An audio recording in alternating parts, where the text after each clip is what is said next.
We can start, and then if anybody joins in the next few minutes, they just be allowed in the room.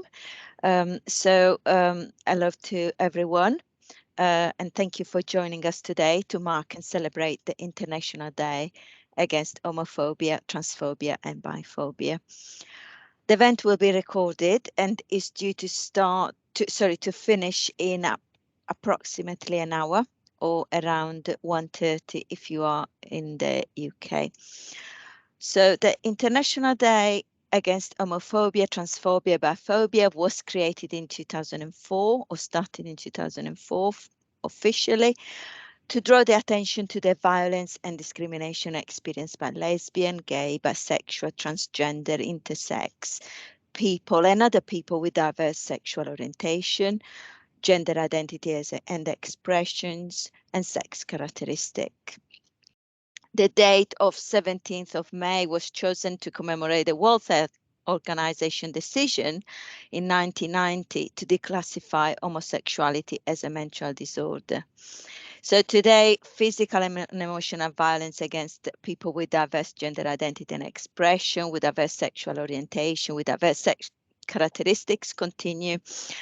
And this often takes place in systematic and organized manners, backed by wealthy individuals, wealthy organizations.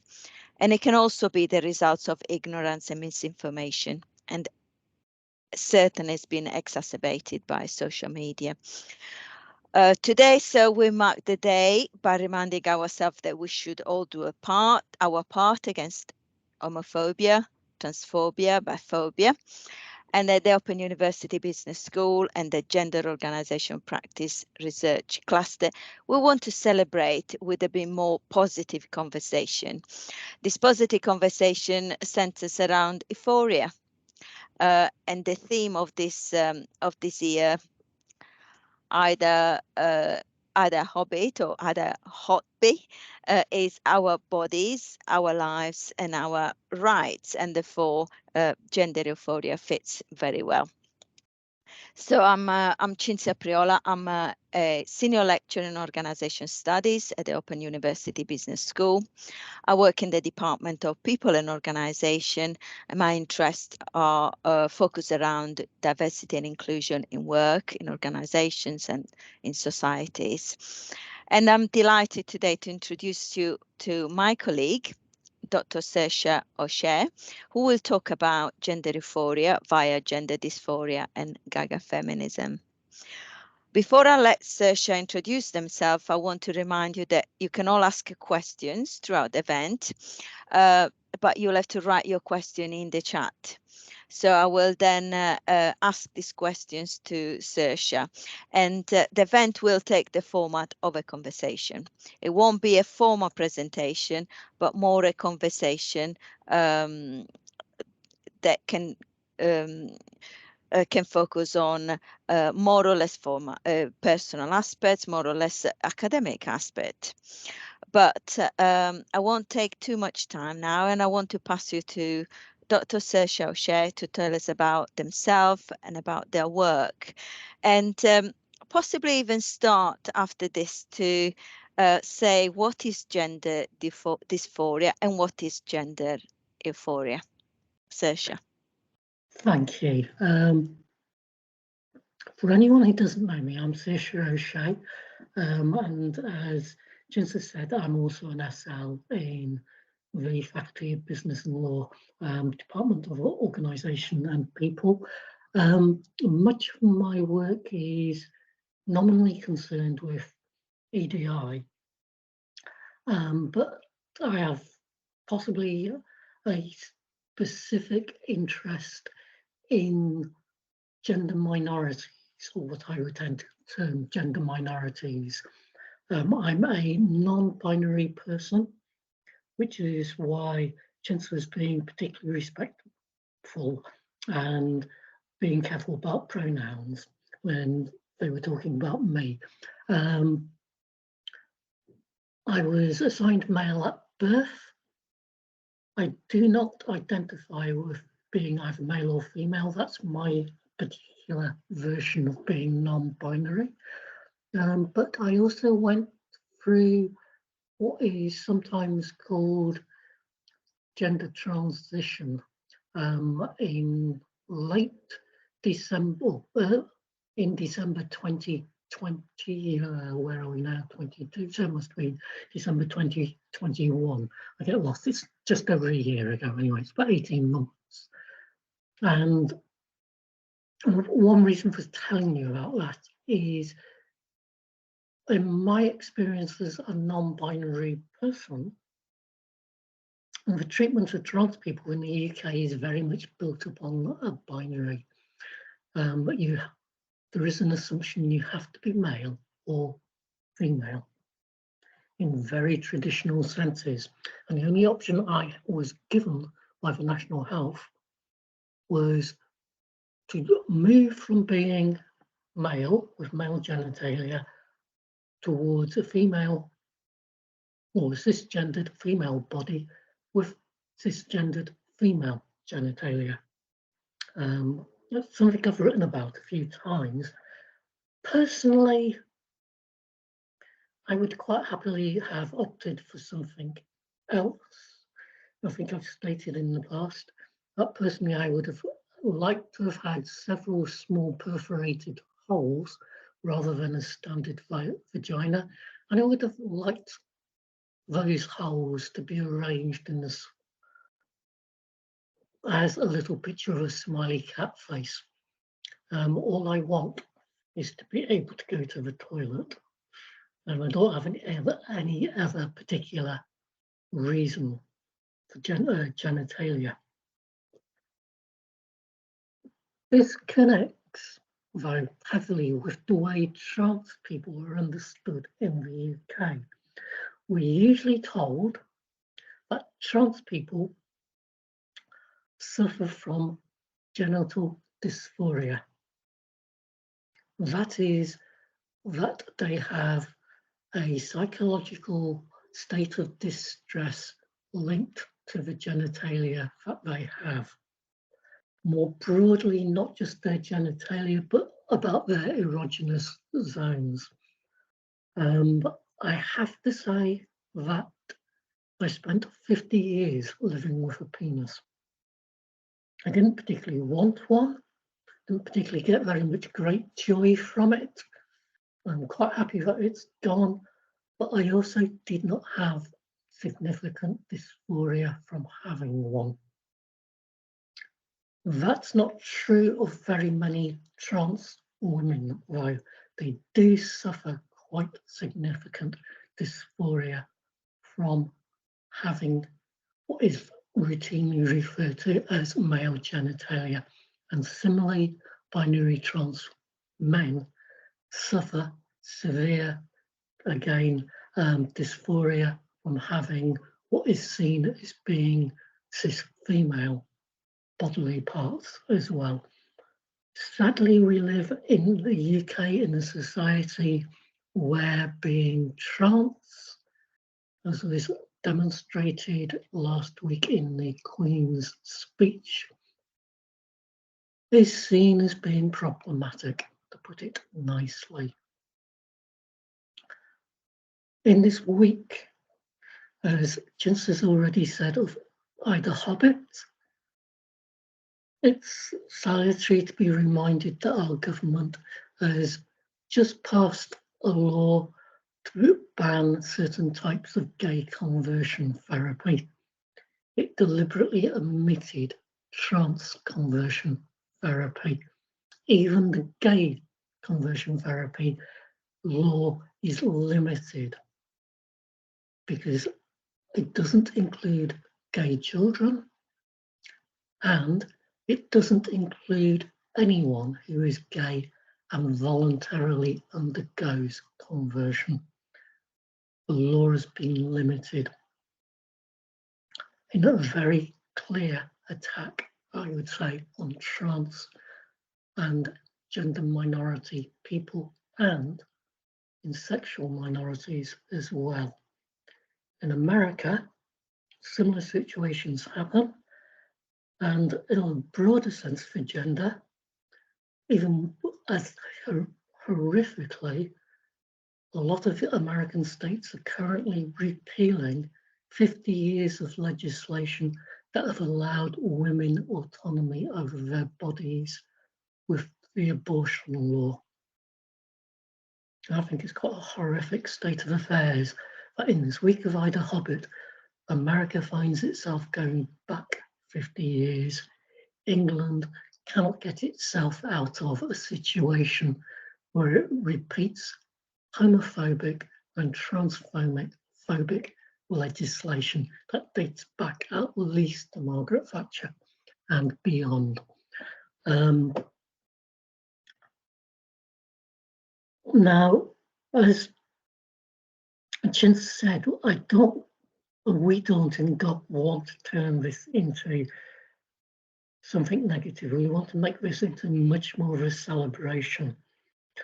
We want to celebrate the control that we may have over our lives. And this leads into the question about what gender dysphoria is, but also gender euphoria.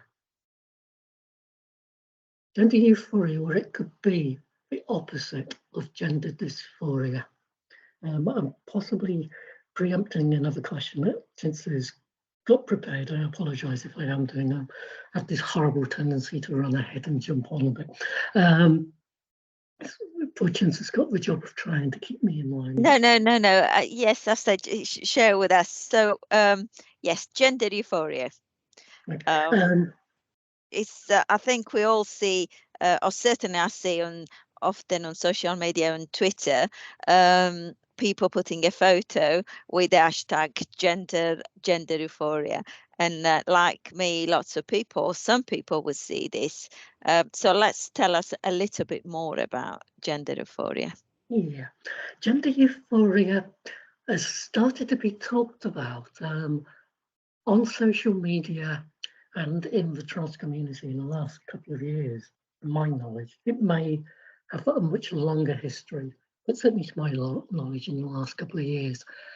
And it refers to when trans people suddenly feel that they can express their gender freely and openly and celebrate their gender.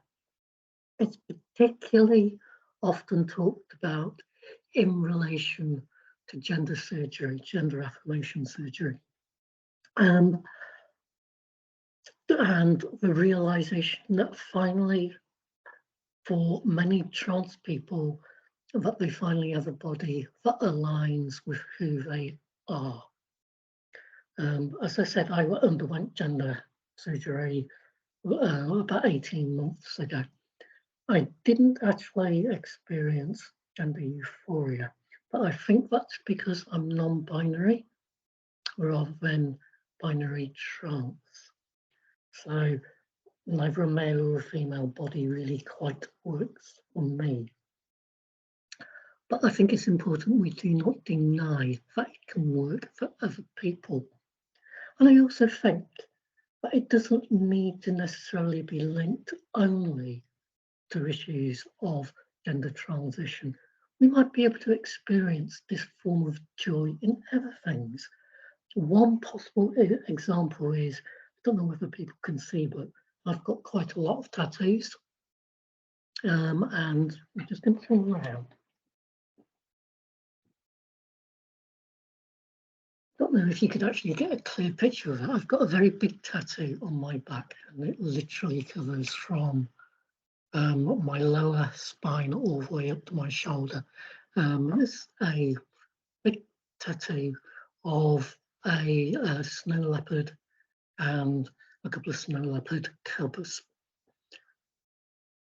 Now, the reason why I'm saying that is on the completion of that tattoo, I had a moment of absolute joy and I would say euphoria when I could finally settle down and look in the mirror at my tattoo studio and see the final finished tattoo just before they had to wrap it up in cellophane to keep it clean until it healed properly. Some people might argue that all that was endorphins rushing around in my body on completion of the tattoo. I don't think it was. And the reason why I don't think it was, my tattoo, the big one on my back, was completed in several stages. It took, I think, about 22 hours to do the complete tattoo. And with the best will in the world, I couldn't sit still for 22 hours to allow my tattooist to do the job all in one go. So it was done in stages. And if it was only a chemical rush, if it was only about endorphins, then I should have experienced gender euphoria, that form of euphoric joy at the end of each 5 to 6 hour tattoo session, because the chemicals are in my blood.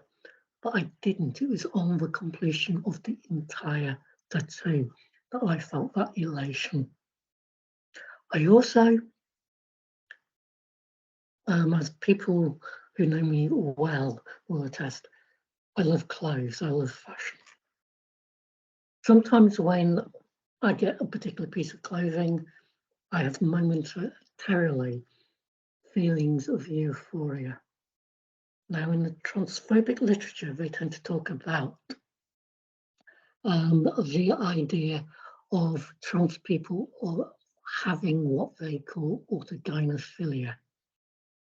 That is the love of themselves dressed in the clothing of another gender, and they link it to sexual fetishism. Apart from it being transphobic, the idea is being disproven repeatedly. It's also been demonstrated that cis women also have similar feelings, sometimes about clothing, and so on.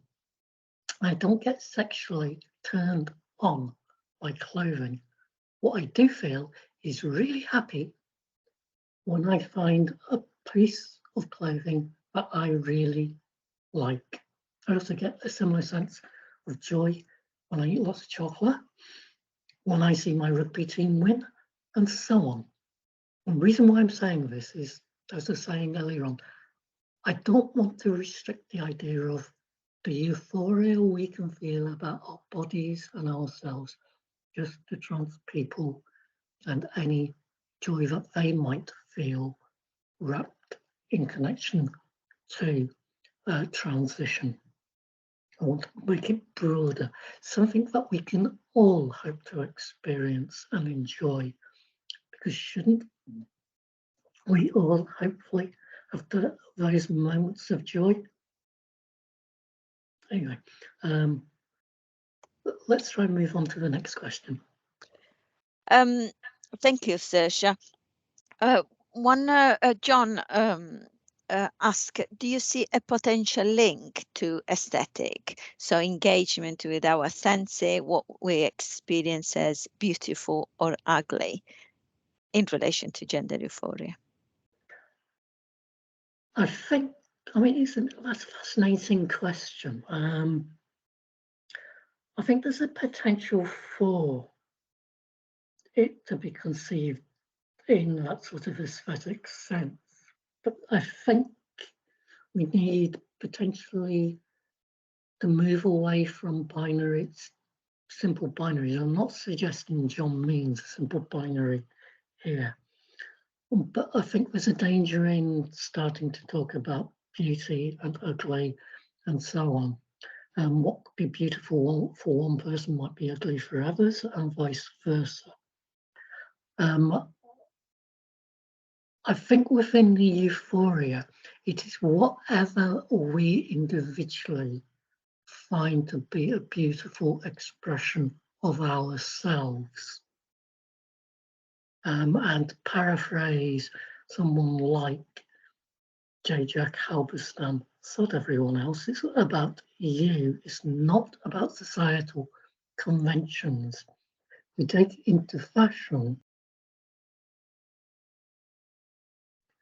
the having to wear clothes because they are designated as being for men or women, and particularly in some sort of traditional heteronormative hyper-regulated sense.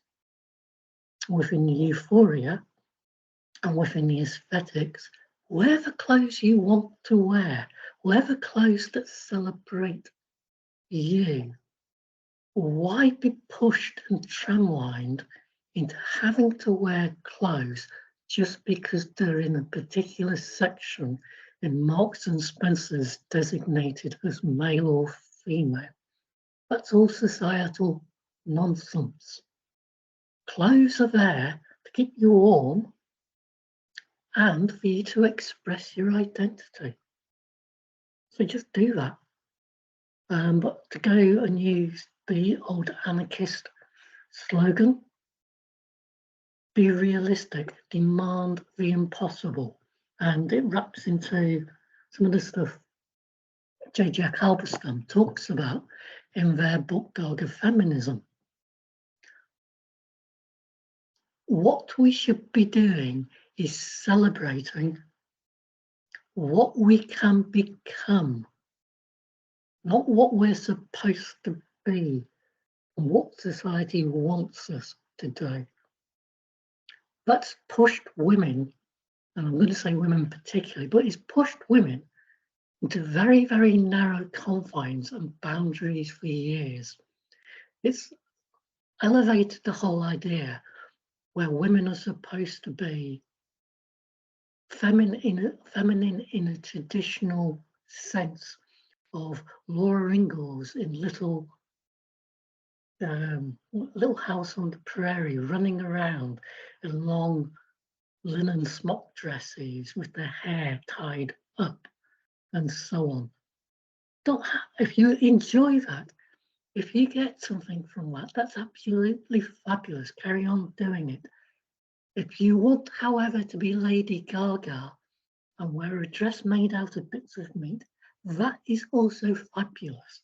Express your own identity, not the one that society is trying to force on you. And within the idea of aesthetics, if it's beautiful for you, then it is beautiful. I think there are, sorry, Saoirse. I was just going to say one last bit on it. All bodies are beautiful. We should also move away from the idea that some bodies should be covered up because they are supposedly ugly or malformed or have got scars or so on. I've got scars, I've got tattoos all over my body. I don't hide them. They are part of who I am. They make me who I am. They're a roadmap of my life. And I am not going to bow down to transphobic people like Sheila Jeffreys, who argues that people like me who have tattoos and scars are disgusting and should hide their bodies. No, we should celebrate who we are. Sorry,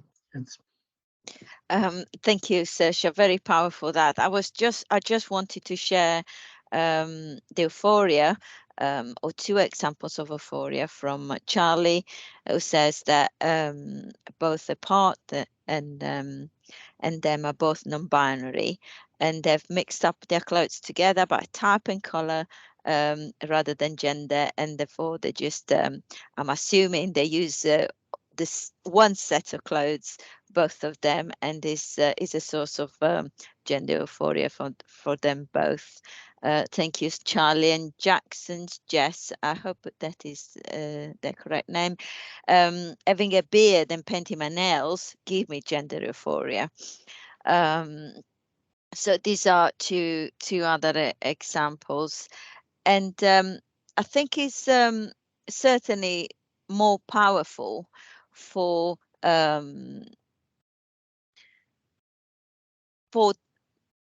diverse or people with, as you say, with diverse bodies, with with or non-binary, but their body shaming is really and as we said before, exacerbating in the social media for women, for disabled people, very, very rarely for cis men. And this is something we need to fight on a constant basis. I was reading today. I don't know if many people have seen. I haven't, but the what is it? They call the Eurovision Eurovision Festival, or whatever it's called.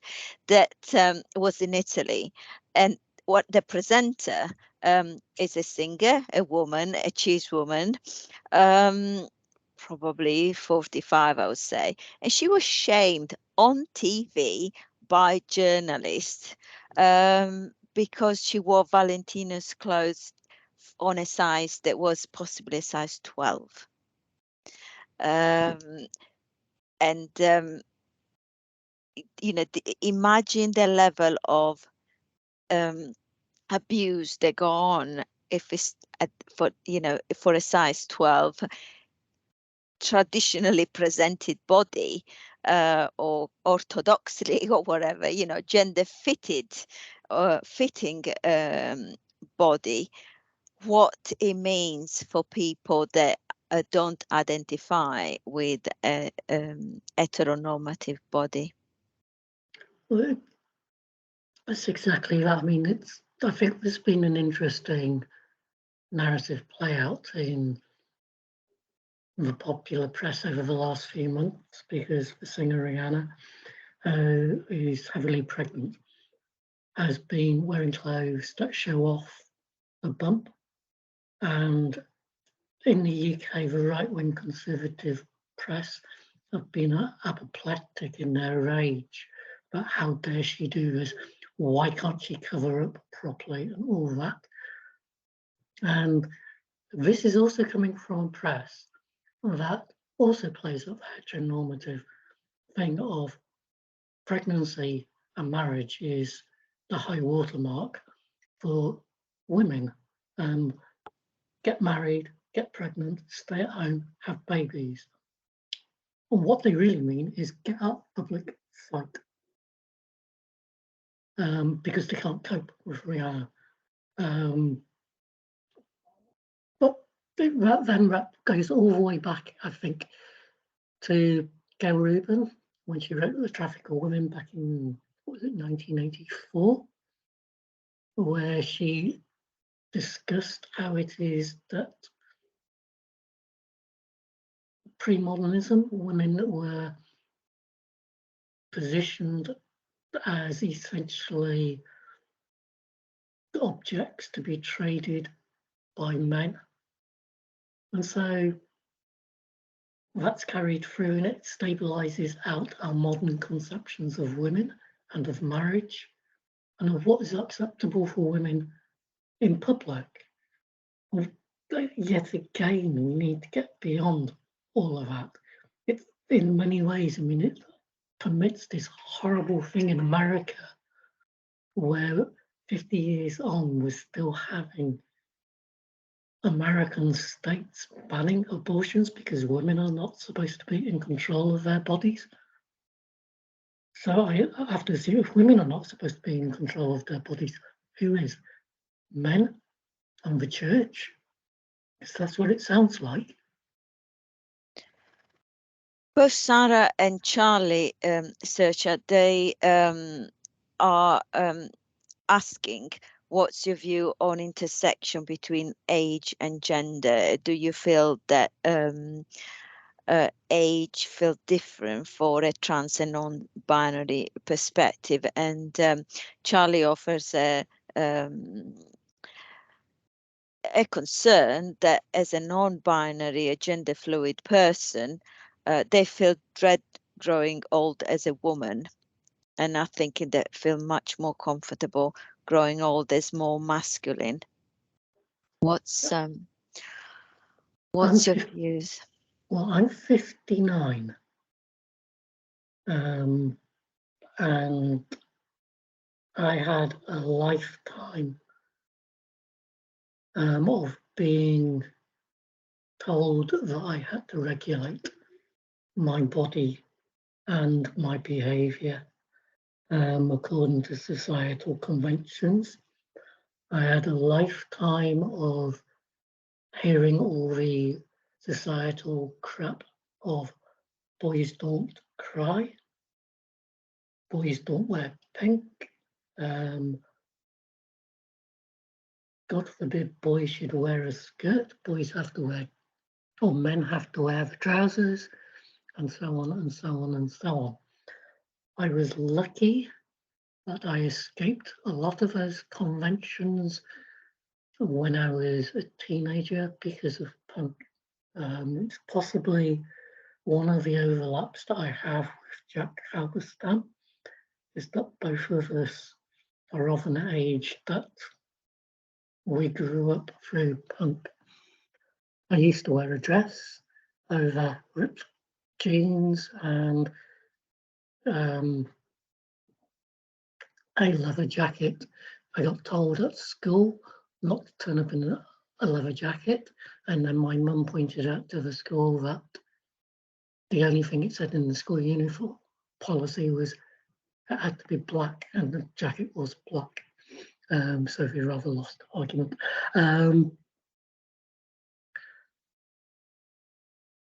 Being different, standing out from the crowd, is scary. It puts you in the spotlight. Halberstam argues that Gaga feminism isn't for everyone. It can't be. You have to have the confidence, for want of a better word, to be willing to be in that spotlight. I'm a show-off. I like attention.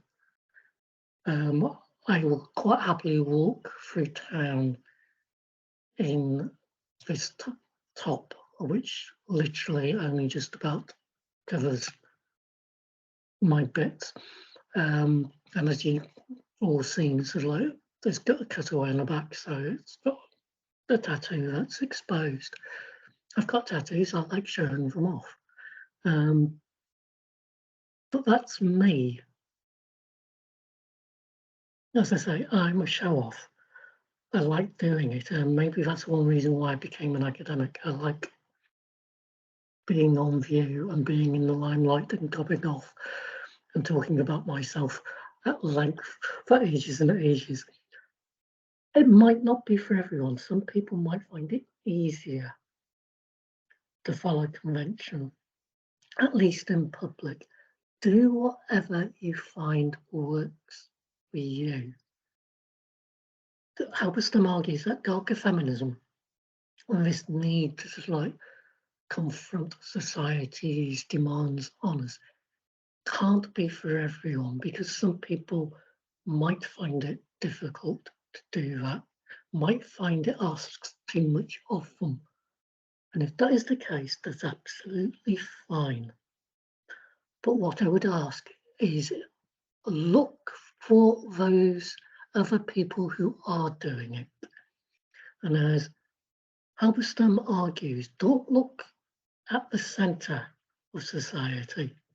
That's not where it's happening. Look at the margins.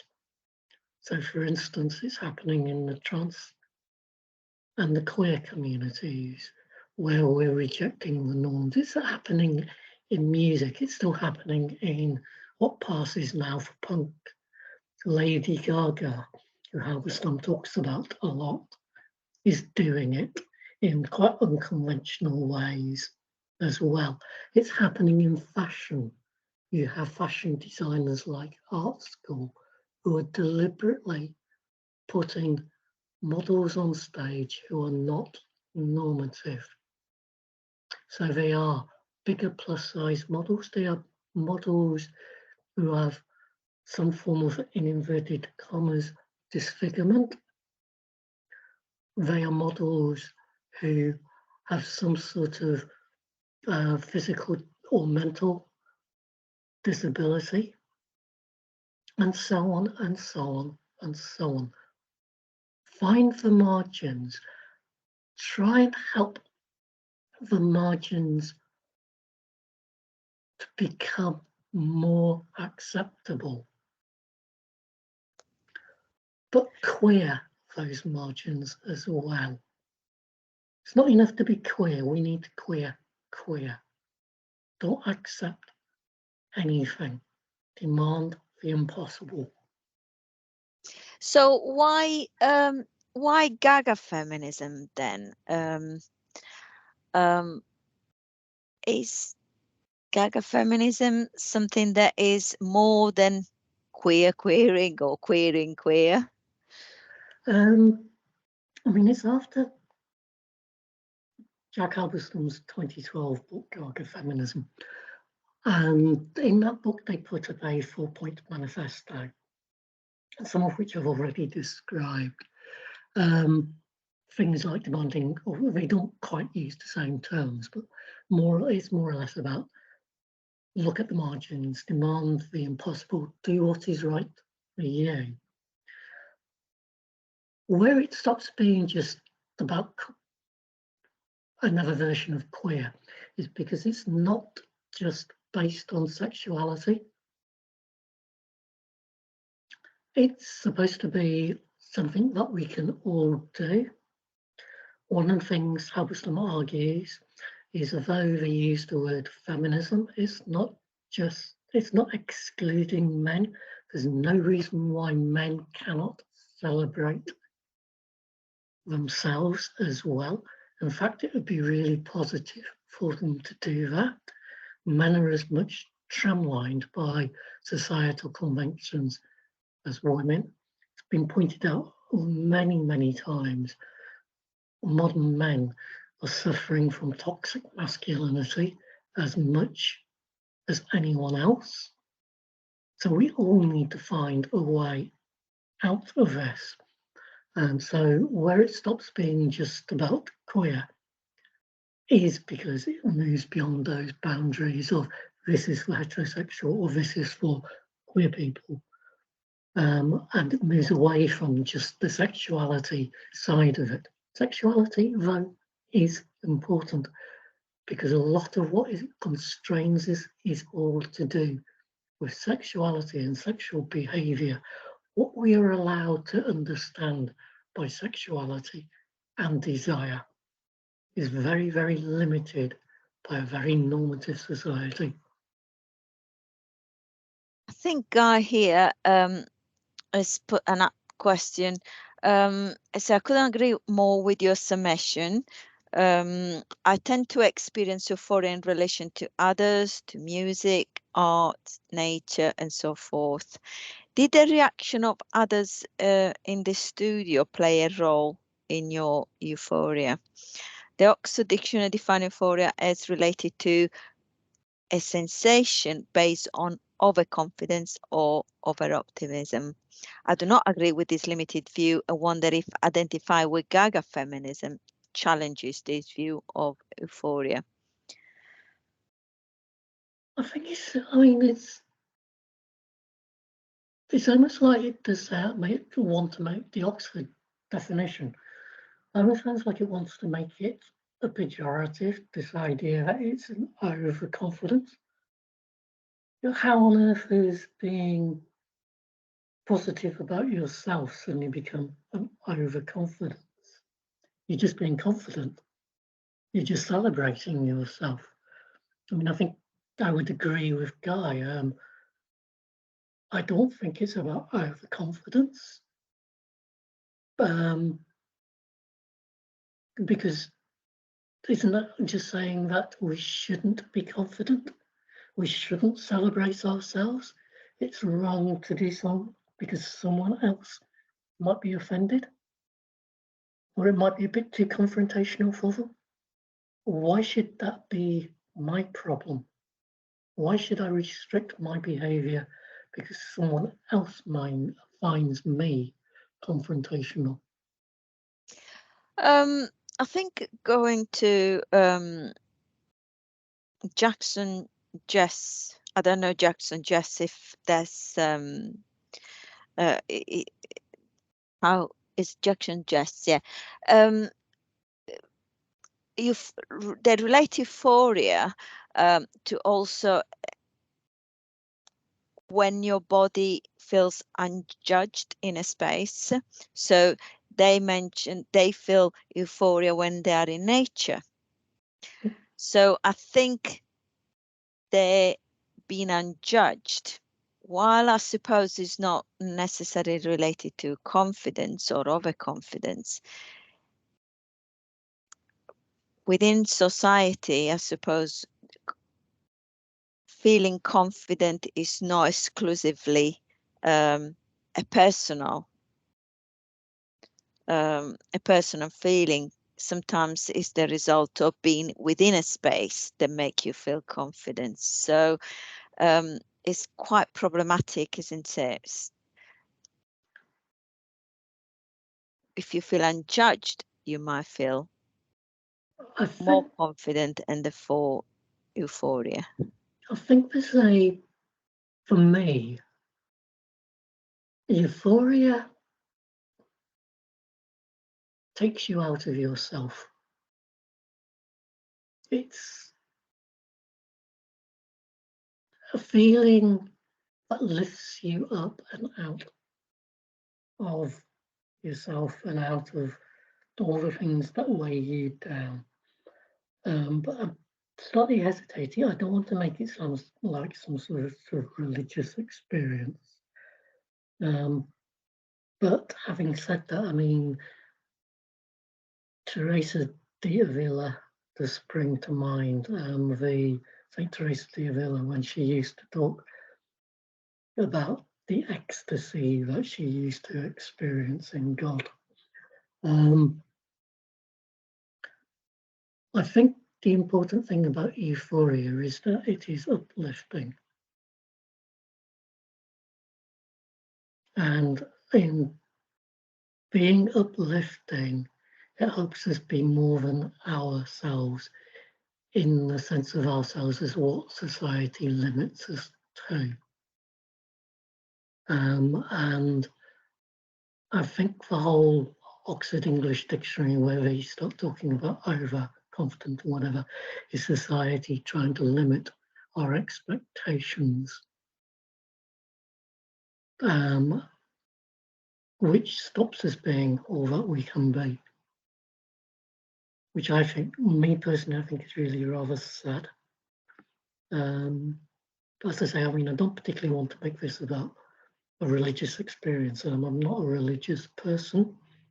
Halberstam actually argues that we should be looking to break the confines of established religion anyway, because it's established religion that tends to tie us down. But I do think, however we find it, wherever we find it, whether it is in nature, whether it is in fashion, whether it's in music, whether it's in art, whatever it is, something that we can find that makes us our happiest, our best,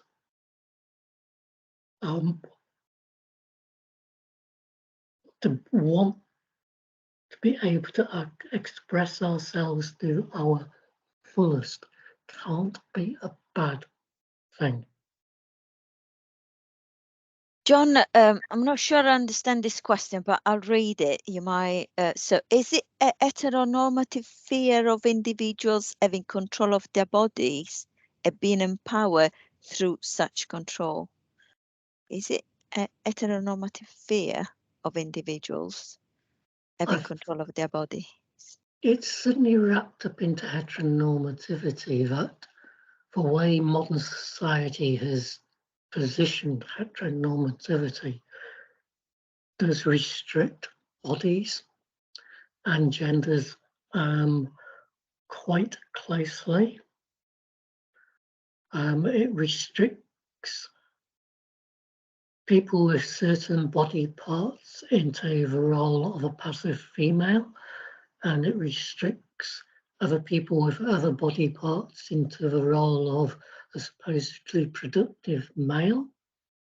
And in those restrictions, it then also not only impedes the people, it then also sets out to punish those people if they do not abide by those particular conventions. That's the way I would say modern heteronormativity has moved. in the normalisation of bodies. I would also, though, go beyond it to say that homo normalisation does much the same of positioning on gay people the idea that gay males should conform to a particular model of gayness and that lesbians should conform to a particular way of being lesbian. So we start to see things like the butch female or the hyperfemme femme as being counterproductive in inverted commas, where we think that the only acceptable gay male is the sort of metrosexual two guys next door who could be your uncle. But let's exclude the bears and the leathermen.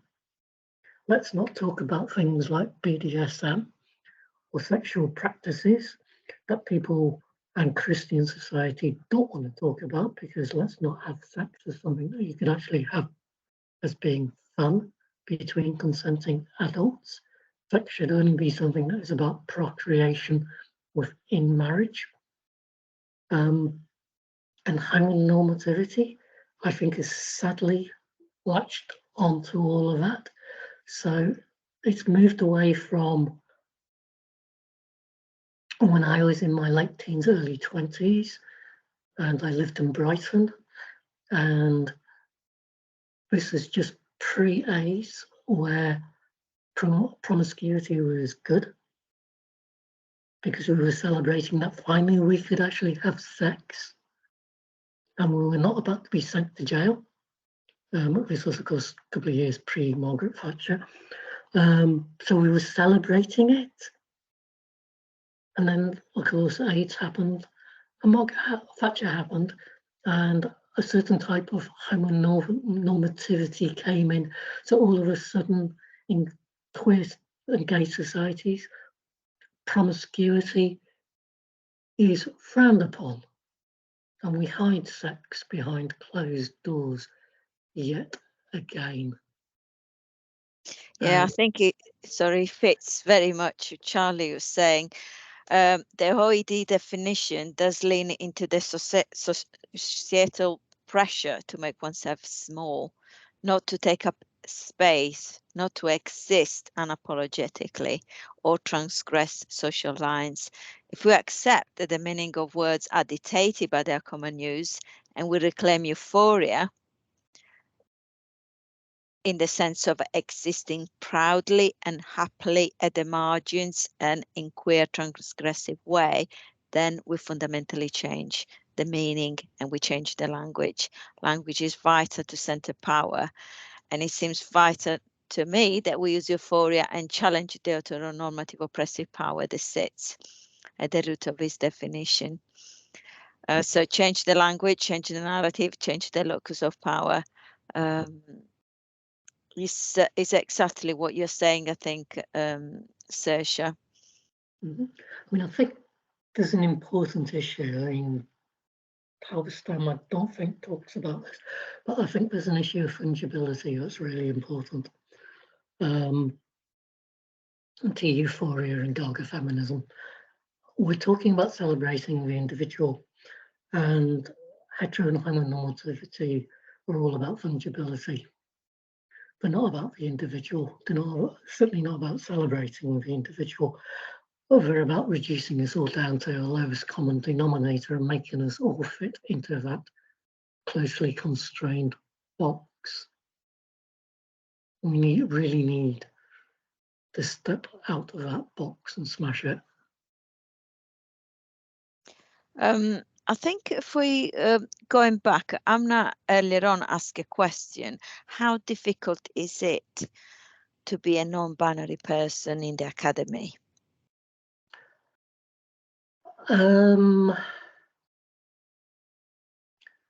It can be shockingly difficult, but it can also be quite uplifting.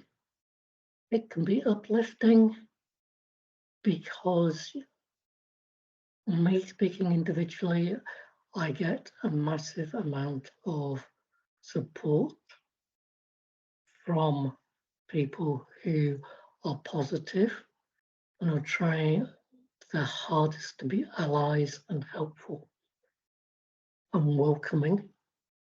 It can be, however, shocking in the sense that those with vested interests, and fundamentally that means the academy, don't want the vote overturned, and within that they don't even just really want to marginalise, they want to push you beyond the margin into silence. But isn't that true for all of us who are trying to do anything but questions the status quo or what's normal within the academy? And it's, I think it's that's why Schumann once wrote a line about the need to centre the margin, not centre what's already there.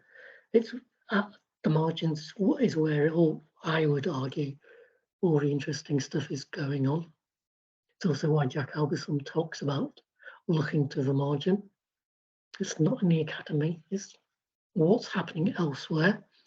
Some of the more interesting stuff I've read this week is stuff written by PhD students who are doing stuff that is really, really different,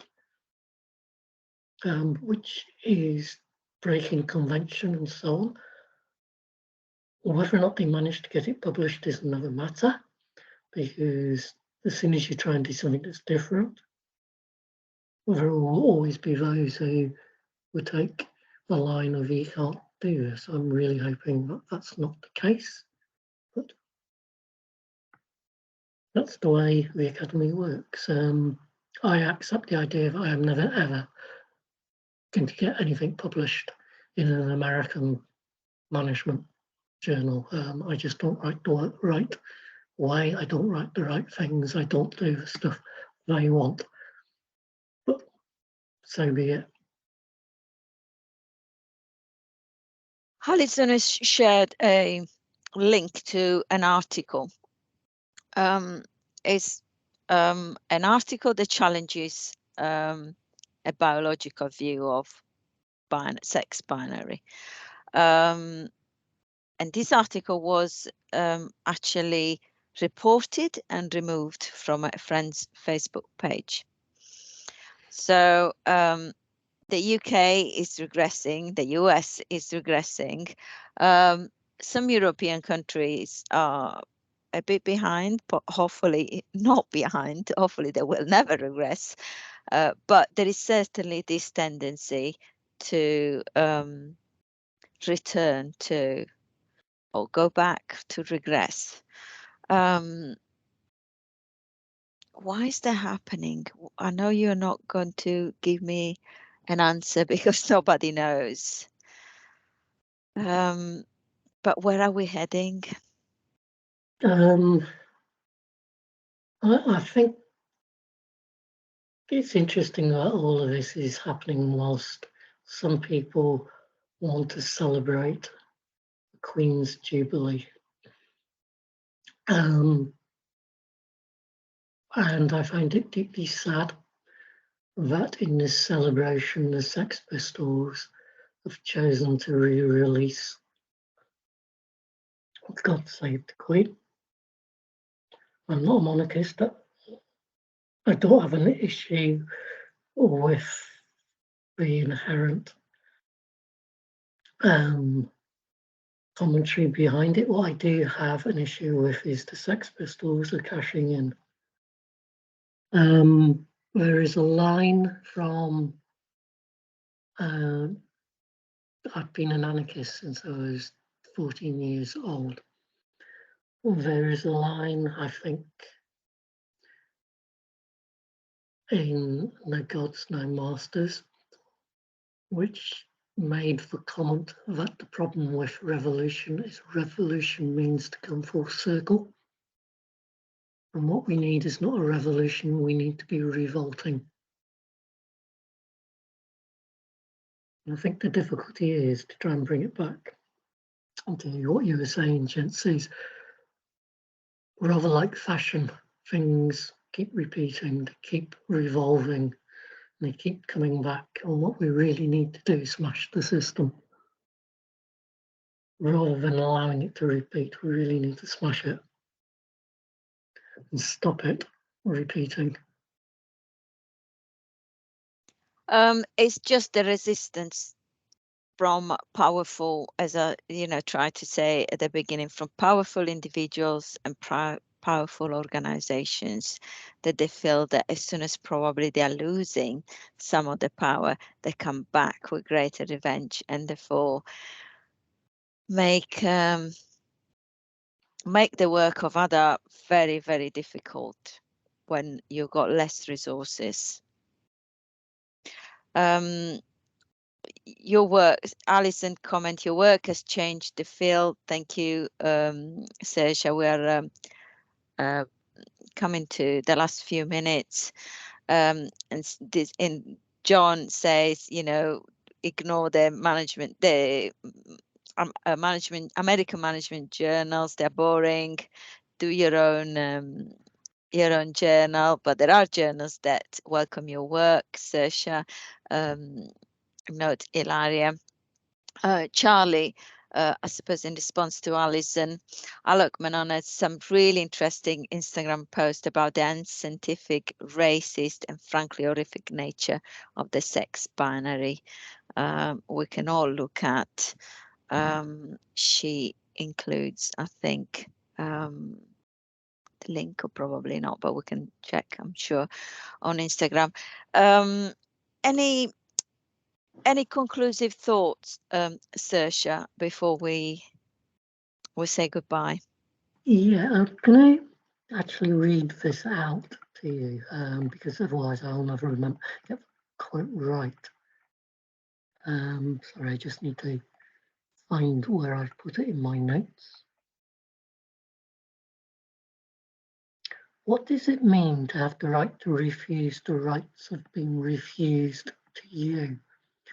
That's a quotation from Fred Moten in an article he wrote called Gestural Critique of Judgment.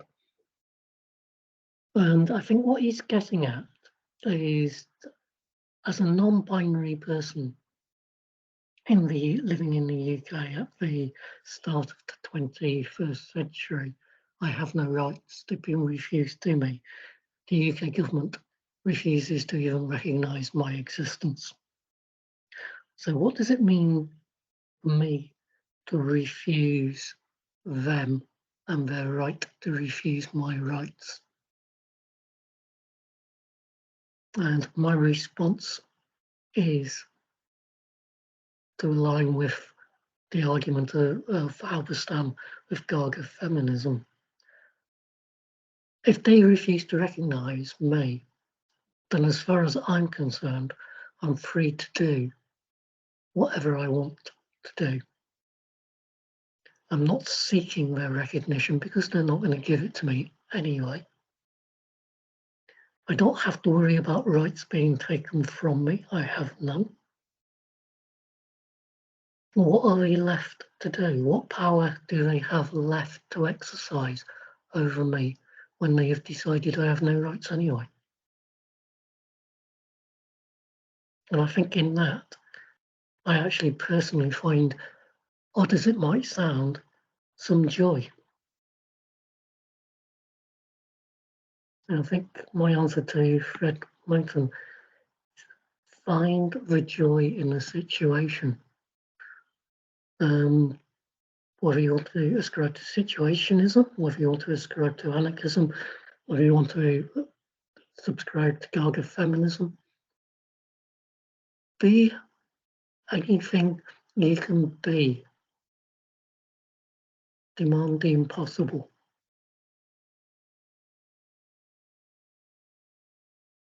Just before we came on, sorry, I keep doing this to you, sorry. I actually went back and I watched Lady Gaga's telephone video from, it's about 12 years old now. For anyone, if you have the time, go and watch it. It's on YouTube. We can't stream it because of copyright issues and all the rest. But there's, in all of its depictions of, for instance, its tongue-in-cheek acknowledgement of Thelma and Louise and of Pulp Fiction and so on, there is an awful lot it does in there about smashing gender and sexual binaries as well. And me, as someone who absolutely adores fashion, it's also got an awful lot to say about fashion. And there's lots of fashionable clothing from Thierry Mugler, Chanel, and so on in there as well. And of course, Search and Destroy at the Anarchist brand.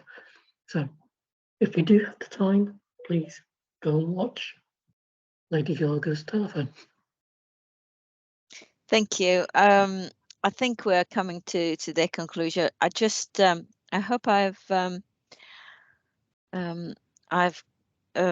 managed to consider every contribution in the chat. One last from Deidre, and I think there is evidence that biologically humans, like other non-human animals, are not binary.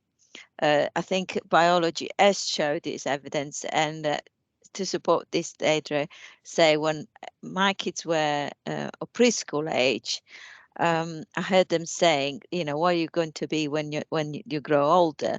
And both said, or a boy, they want to be both. So this is, and if we listen to young children, we realize that actually we're just a society that forces us into